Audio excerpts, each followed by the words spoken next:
Bismillahirrahmanirrahim. Assalamualaikum warahmatullahi wabarakatuh. Berjumpa kembali para jamaah di dalam pengkajian hukum tentang pertikahan ya.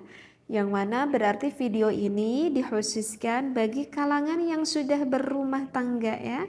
Khusus ilmu ini dikhususkan bagi pasangan suami istri.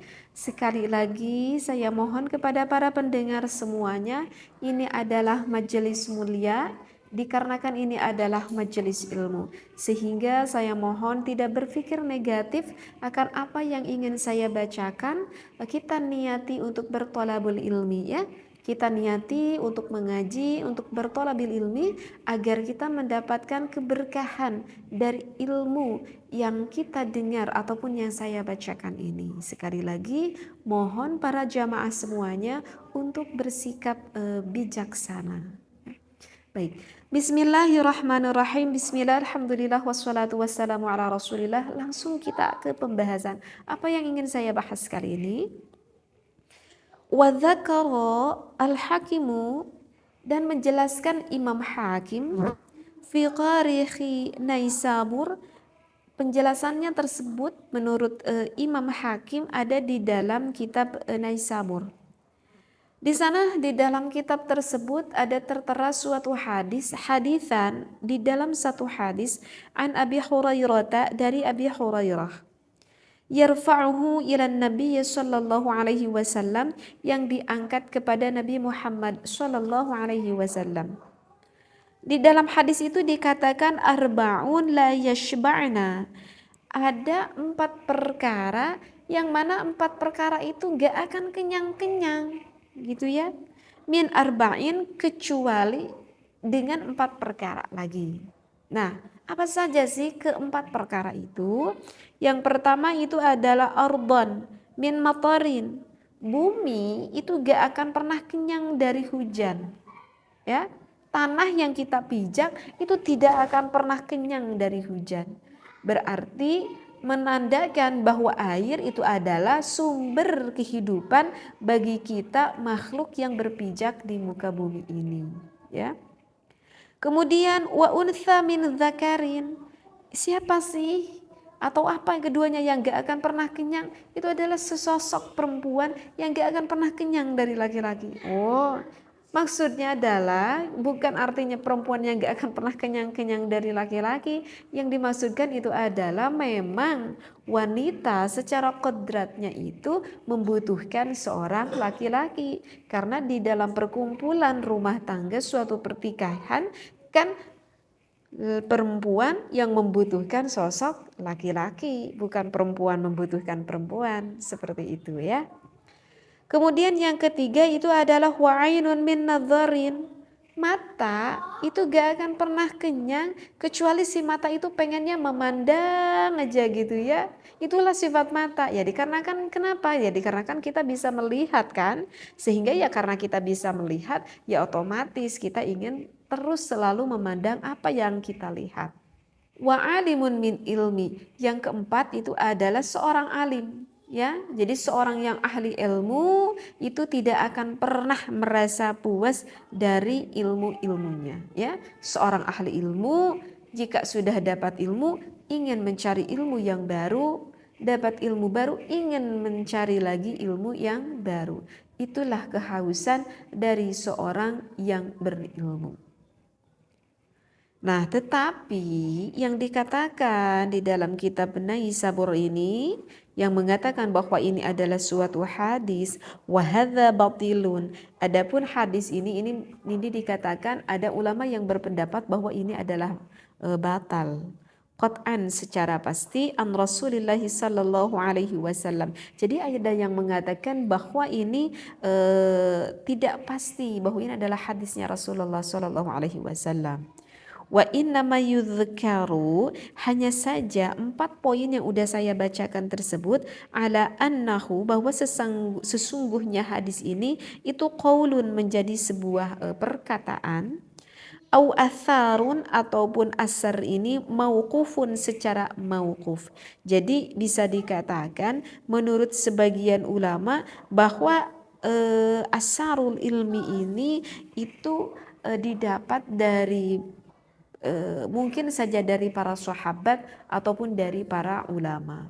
Tetapi meskipun begitu ya, secara isi kita itu tidak menolak dengan apa yang isi dari 4 perkara tersebut. Karena kalau mau kita pikir memang betul kan, tanah yang memang selalu membutuhkan akan hujan, mata memang yang senang sekali akan memandang. Orang alim memang benar sekali dia tidak akan pernah puas dengan ilmunya, dan juga memang benar sekali secara kudrohnya wanita membutuhkan laki-laki dan laki-laki juga membutuhkan seorang wanita, seperti itu. Nah, kemudian kita lanjut lagi. Wafil athari, dan asar sahabat an ibni Umar, datang dari Umar, fadlu ma baina ladzatil mar'ati wa ladzatir rajuli. Menurut Sayyidina Umar mengatakan bahwa keutamaan nikmatnya antara perempuan dan nikmatnya seorang laki-laki, ya, ka'athiril makhiti fitini, itu diibaratkan jadi keutamaan nikmatnya, sekali lagi keutamaan nikmatnya berkumpul kita di dalam suatu pertikahan, ada sesosok seorang istri dan ada sesosok seorang suami, kathiril makhiti fitini. Kalau menurut ulama itu diibaratkan seperti goresan di tanah liat gitu. Nah, maksudnya apa sih? Goresan di tanah liat ini berarti ini menunjukkan ataupun menandakan di dalam suatu pertikahan itu ada suatu kesan yang begitu mendalam sekali, ya. Nah, ini sebetulnya ini kalimat majaz seperti itu, ya. Ila annallaha, dan hanya kepada Allah saja, satarahunna bil hayai, menutupi seorang perempuan dengan rasa malunya itu. Nah, jadi di dalam salah satu keterangan gitu ya, saya pun pernah baca bahwa memang Allah memberikan syahwat kepada seorang perempuan itu sebetulnya lebih besar daripada laki-laki. Bahkan syahwat perempuan yang Allah berikan itu adalah sekitar 9. Laki-laki hanya 1 aja. Tetapi meskipun Allah memberikan rasa syahwat besar kepada seorang perempuan, tetapi diseimbangi. Diseimbangi dengan apa? Diseimbangi dengan rasa malu yang Allah berikan kepada perempuan. Allah berikan 9 kemaluan juga kepada seorang wanita. Maka jika udah hilang rasa kemaluan yang ada di seorang wanita, bahkan bisa-bisa wanita loh yang terbalik, bisa naudzubillah ya, yang memperkosa gitu kepada seorang lelaki, seperti itu. Dan laki-laki Allah berikan hanya 1 syahwat aja, tetapi memang seimbang karena memang rasa malunya pun cuman hanya 1, seperti itu. Su'ila ba'dul masyayikh, ditanya sebagian masyayikh, an ni'mad dunya, dari nikmatnya dunia. Kam hiya, berapa sih jumlahnya yang Allah berikan akan nikmat di dunia ini? Fa'ajaba, maka menjawab masyayikh, bi annaha kathiratun la yuhsa adaduha.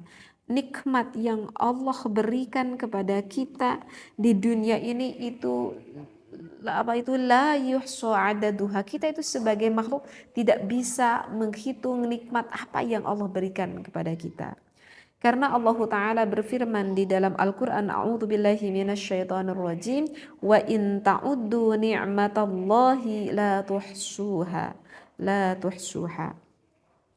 Jika kalian semua menghitung nikmat Allah, maka yakin kalian tidak akan dapat menghitung nikmat dari Allah. Walakin, tetapinya, a'udzamuha, yang paling agung nikmatnya, inhasara fi thalathati asya'a, menurut masyayikh teringkas di dalam 3 perkara. Jadi memang nikmat Allah itu tidak akan dapat kita hitung, tetapi menurut masyayikh, jika kita yang sudah memiliki pasangan hidup, artinya jika kita sudah berumah tangga, maka ada 3 kenikmatan di dalam pertikahan yang Allah berikan, yang mana nikmatnya itu begitu besar sekali. Nikmat apa saja itu? Takbilin nisa'i. Yang pertama adalah ketika seorang suami bisa mengecup istrinya, itu kenikmatan yang begitu besar sekali yang Allah berikan di dalam suatu rumah tangga. Walam siha, kemudian ketika seorang suami dan begitu juga istrinya ketika bisa bersentuh ataupun menyentuh pasangan kita masing-masing. Wa idkhalidz dzakari fil farji, dan kenikmatan yang lebih besar dari itu adalah apa? Ketika seorang suami bisa memasukkan milik suami fil farji, ke milik seorang istrinya. Nah, itu adalah yang dikatakan oleh masyayikh, 3 kenikmatan yang Allah berikan kepada kita di dunia ini yang begitu besar sekali nikmat di dalam suatu pertikahan.